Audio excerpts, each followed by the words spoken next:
राधे राधे दोस्तों, यह पवित्र पुस्तक श्रीमद् भगवद गीता यथारूप है, जो भगवान श्री कृष्ण के श्रीमुख से निकला हुआ उपदेश है, जिसे भगवान ने महाभारत के युद्ध स्थल में कुरुक्षेत्र के मैदान में महोदय अर्जुन को सुनाया था।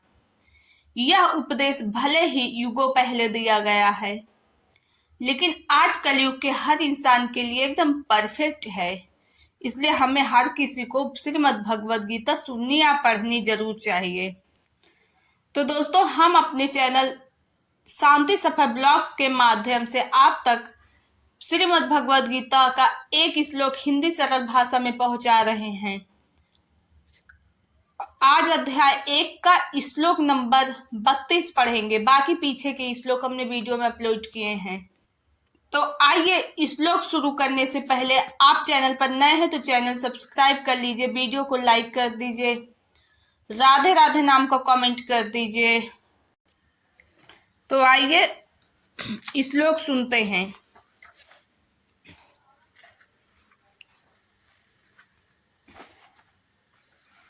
यह श्लोक नंबर 32 है। श्लोक नंबर 32, 33, 34 और 35 एक साथ ही सब दे दिया गया है। इसका हिंदी अर्थ इधर है। हे गोविंद, हमें राज्य सुख अथवा इस जीवन से क्या लाभ, क्योंकि जिन सारे लोगों के लिए हम उन्हें चाहते हैं वे ही इस युद्ध भूमि में खड़े हैं। हे मधुसूदन, जब गुरुजन, पितृगण, पुत्रगण, पितामह, मामा, ससुर, पौत्रगण, साले तथा अन्य सारे संबंधी अपना अपना धन एवं प्राण देने के लिए तत्पर हैं और मेरे सक्षम खड़े हैं, तो फिर मैं इन सबको क्यों मारना चाहूंगा, भले ही वे मुझे क्यों ना मार डाले।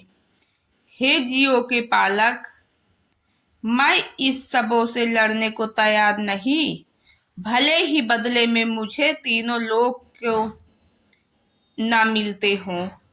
इस पृथ्वी की तो बात ही छोड़ दे, भला धृतराष्ट्र के पुत्रों को मारकर हमें कौन सी प्रशंसा मिलेगी। यह शब्द महोदय अर्जुन ने श्री कृष्ण भगवान से कहा।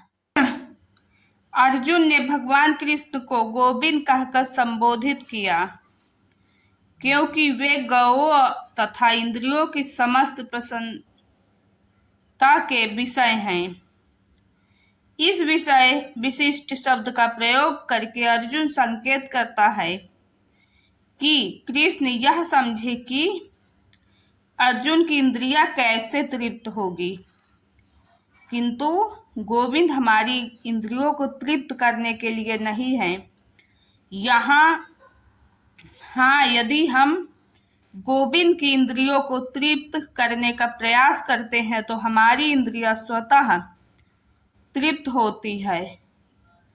भौतिक दृष्टि से प्रत्येक व्यक्ति अपनी इंद्रियों को तृप्त करना चाहता है और चाहता है कि ईश्वर उसके आज्ञा पालक की तरह काम करे, किंतु ईश्वर उनकी तृप्ति वही तक करते हैं जितने की वे पात्र होते हैं, उस हद तक नहीं जितना वे चाहते हैं। किंतु जब कोई इसके विपरीत मार्ग ग्रहण करता है, अर्थात जब वह अपनी इंद्रियों की तृप्ति चिंता न करके गोविंद की इंद्रियों की तृप्ति करने का प्रयास करता है, तो गोविंद की कृपा से जीव की सारी इच्छाएं पूर्ण होती है। यहाँ पर जाति तथा कुटुंबियों के प्रति अर्जुन का प्रगाढ़ स्नेह आंशिक रूप से इन सब के प्रति उसकी स्वाभाविक करुणा के कारण, अतः वह युद्ध करने के लिए तैयार नहीं है। हर व्यक्ति अपने वैभव का प्रदर्शन अपने मित्रों तथा परिजनों के समक्ष करना चाहता है, किंतु अर्जुन को भय है कि उसके सारे मित्र तथा परिजन युद्ध भूमि में मारे जाएंगे और वह विजय के पश्चात उनके साथ अपने वैभव का प्रयोग नहीं कर सकेगा। भौतिक जीवन का यह सामान्य लेखा जोखा है, किंतु आध्यात्मिक जीवन सबसे सर्वथा भिन्न होता है। चूंकि भक्त भगवान की इच्छाओं की पूर्ति करना चाहता है, अतः भगवत इच्छा होने पर वह भगवान की सेवा के लिए सारे ऐश्वर्य स्वीकार कर सकता है। किंतु यदि भगवत इच्छा न हो तो वह एक पैसा भी ग्रहण नहीं करता। अर्जुन अपने संबंधियों को मारना नहीं चाह रहा था, और यदि उनको मारने की आवश्यकता हो तो अर्जुन की इच्छा थी कि कृष्ण स्वयं उनका वध करें। इस समय उसे यह पता नहीं है कि कृष्ण उन सबों को युद्धभूमि में आने के पूर्व ही मार चुके हैं और अब उसे निमित्त मात्र बनना है। उसका उद्घाटन अगले अध्यायों में होगा। भगवान का असली भक्त होने के कारण अर्जुन अपने अत्याचारी बांधुओं से प्रतिशोध नहीं लेना चाहता था, किंतु यह तो भगवान की योजना थी कि उनका वध हो। भक्त दुष्टों के प्रतिशोध नहीं लेना चाहते, किंतु भगवान दुष्टों द्वारा भक्त के उत्पीड़न को सहन नहीं कर पाते।